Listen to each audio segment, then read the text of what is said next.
Hi guys, it's Miss Delitto. In the last video, we looked at writing equations to represent proportional relationships. In this video, we're going to look at how we can write two equations to represent each proportional relationship. So we're going to examine the proportional relationship between centimeters and meters. We're going to first look at how we can convert meters to centimeters in our first table. So I know, and I'm reminding you, that there are 100 centimeters in every meter. So 1 meter, there's 100 centimeters.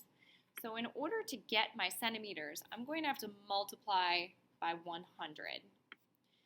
I know this is a proportional relationship, so I can multiply everything else in this table by 100.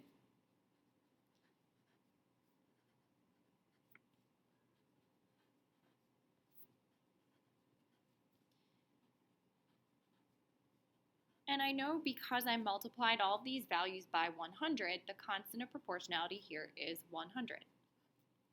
I can do the same thing now looking at converting centimeters to meters.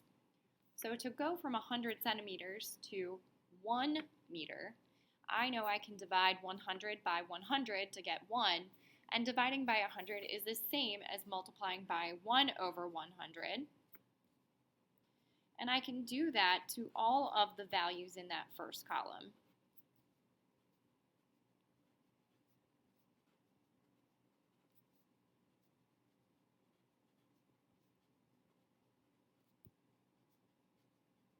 Because I multiplied all of the values in my first column by 1/100th, I know my constant of proportionality in this case is 1/100th. As we talked about in a previous lesson, we know that 100 and 1/100ths are in fact reciprocals. So they are the flipped or opposite versions of each other. We talked in that lesson about the fact that there are two constants of proportionality for each relationship, so we can therefore write two equations to represent each relationship. So we're going to write two equations where x represents a length measured in meters and y represents the same length measured in centimeters. So if we look at our first table, we know that we took all of our x values and multiplied them by 100 to equal y. So my first equation is telling me that y is equal to 100x. Or we can say that to find centimeters, we multiply 100 by the number of meters.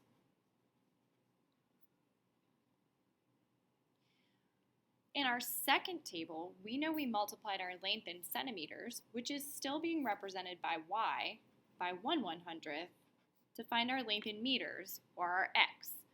So the second equation that I can write here is that x is equal to y times 1/100th, or 1/100th y. This equation is telling me that to find the number of meters, I would multiply 1/100th by my centimeters. Now we can see that we have two equations that represent the same proportional relationship.